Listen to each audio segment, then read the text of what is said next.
எங்க அவரு குட்டி ஆக்குற மிஷினை கண்டுபிடிக்கிறாரு. கண்டுபிடிச்ச அடுத்த நிமிஷமே ஊர்ல இருக்க எல்லா பொருளையும் குட்டி குட்டி குட்டியா மாத்திடுறாரு. சரி இதை நம்ம ஃப்ரெண்டு கிட்ட சொல்லணும், அவன் லாஸ்ட் டைம் நம்மள கலாச்சான் அப்படின்னு அவங்க ஃப்ரெண்டு கிட்ட போய் காட்டுறாங்க. இவரோட சயின்ஸ் ப்ராஜெக்ட் தூக்கிட்டு வந்திருக்கா அப்படின்னு கலாச்சு விட்டுறாங்க. இப்ப பாடுறா என் வித்தையா அப்படின்னு ஒரு லைட் அடிச்சு விட்டு அவங்க உட்காந்துருக்க சோஃபாவே குட்டியாக்கி விட்டாங்க. ஐயோ எங்கடா இங்க இந்த சோஃபாவை காணும் அப்படின்னு கேட்டா, இல்ல நான் காணம்லாம் போய் வைக்கல, குட்டியாக்கிருக்கேன் அப்படின்னு அவங்க ஃப்ரெண்டு கிட்ட காட்டுறாங்க. இது நல்லா இருக்கே, எனக்கு சொல்லி கொடுறா அப்படின்னு 2 பேரும் கேக்குறாங்க.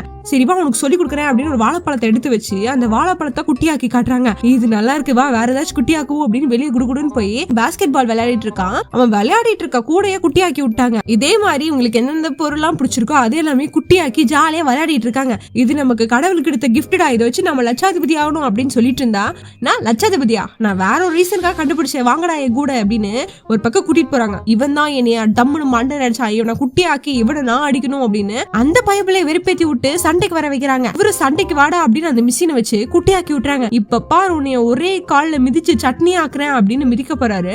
அப்ப இவங்க ஃப்ரெண்ட்ஸ் எல்லாம் எனக்கு தாண்டா அந்த மிஷினை அப்படின்னு 2 பேர் சண்டை போட்டுட்டு இருக்காங்க. அப்ப தெரியாம ஒரு பட்டன் அமுத்தி விட்டுறாங்க. அப்போ இவரும் குட்டியாயிராரு.